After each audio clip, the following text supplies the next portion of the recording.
না, গাজার নেশায় তো আর টিকতে পারলাম না রে। সারাদিন ধান লাগানোর পর যদি এক স্টিক গাঁজা না খেতে পারি তাইলে কি আর মাথা ঠিক থাকে?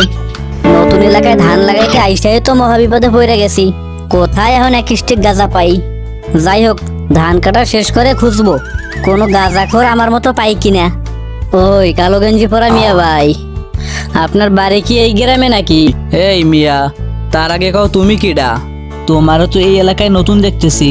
মিয়া ভাই, আমি এই এলাকায় নতুন। আপনাদের এলাকার আসলাম মিয়ার বাড়িতে থেকে ধান লাগাতে এসেছি।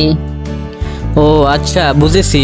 তুমি আমার কাছে কি চাও? আমার পরিচয় কেন জিজ্ঞেস করতেছো? না মানে মিয়া ভাই, আমি মনে করছিলাম কি ওই ইয়ে আপনারও আমার মতো একটু টানাটানির অভ্যাস আছে, এই জন্যই একটু আপনার কাছে আসছিলাম। আপনি যদি কোনো হেল্প করতে পারেন আমারে। আরে মিয়া, এত মানে মানে না কইরা তুমি আমার কাছে সরাসরি বলো কি চাও।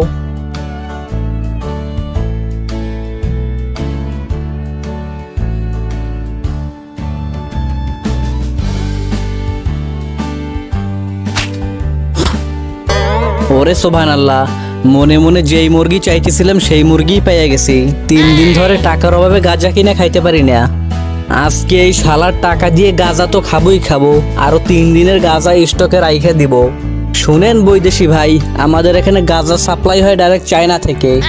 করোনার লকডাউন দেওয়ার কারণে গাঁজার দাম প্রচুর পরিমাণে বাইরে গেছে। করোনার লকডাউনের ভিতরে তো আর গাঁজা সাপ্লাই হয় না, বুঝেন না?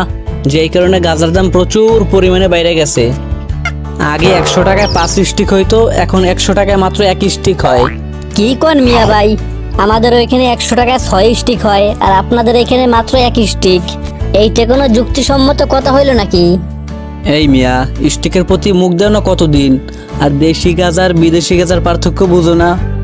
অত কিছু বুঝি না। যদি তুমি খেতে চাও তাহলে টাকা দাও, আমি নিয়ে আসি।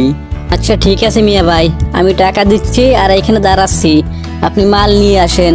তারপর এই মিয়া ভাই, এত টাইম লাগলো কেন? আমি সেই কতক্ষণ থেকে অপেক্ষা করতে করতে একদম শেষ। আরে বৈদেশি, গাঁজা কি কোনো সাধারণ জিনিস নাকি? এইটা তো একটু চেপা চাপা দিয়ে আনা লাগে, এই জন্য তো একটু টাইম লাগবেই। এখন বলো, মাল কি তুমি বানাবা না আমি বানাবো? না মিয়া ভাই, আপনি মুরব্বী মানুষ, আপনিই বানান। এই বৈদেশি ভাই, গাঁজায় কিরাম পিনিক দিল, কইলা না তো? মিয়া ভাই সেই পিনিক দিছে, মনে হইতেছে যে আমি দেশের রাজা।